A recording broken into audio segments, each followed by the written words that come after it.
first thing, it stops the clock and lets your offense catch its breath and lets us exhale a little bit. Now I expect them to call a couple plays in the huddle so they're ready if a tackle happens inbounds.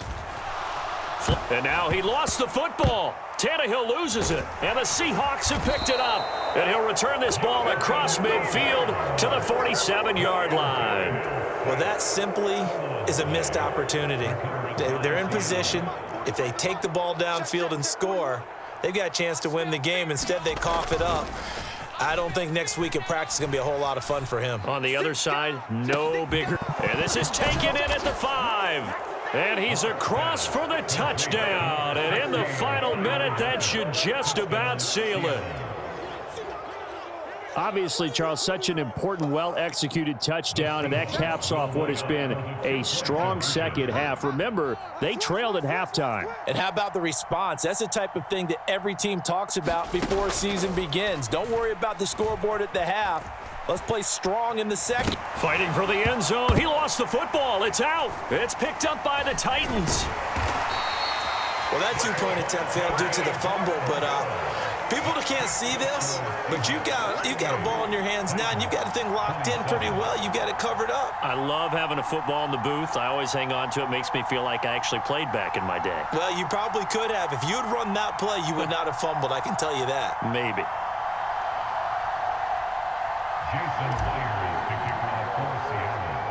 And after the touchdown, here's Myers to boot it away. Cannon now elects to bring this out. And only able to get this to the 19, so probably should have opted for the touchback.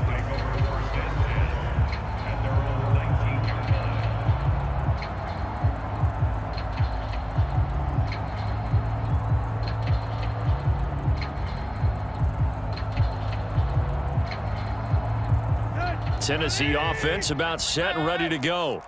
What do you do here down like this in this situation? Do you maybe just pick something out of the playbook you haven't called in a while, or you call it a day?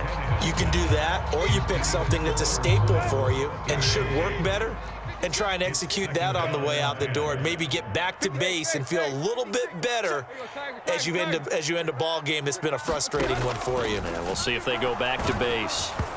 Oh, the ball comes out on the hit, but they'll say it's incomplete. If this offense can't get it done, they'll think back to just a few plays and say to themselves, this was a winnable game and we let it get away. Still a chance to save it, but time's definitely running out. And that is incomplete. 16 seconds now on the clock. And let's face it, this defense has had its share of struggles all game long, and they know that they can put it all behind them if they defend well here in the 2-minute drill. Excellent coverage right there to force the incompletion.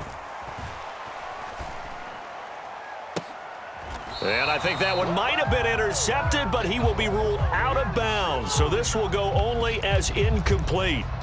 So they'll accept that penalty, and that'll, of course, move the football up the field. And they're indeed going to go for it here on 4th down. So trailing here in the last quarter. Let's see how this plays out. Tannehill to throw. And this is intercepted, and that should do it. Jordan Brooks with it. And the Seahawks are going to take possession of the football. With the points that we've seen scored, neither defense has been at their best, but these guys, they've been a little bit better, Charles, and a nice interception there. Yeah, you're right about that, Brandon. Let's face it.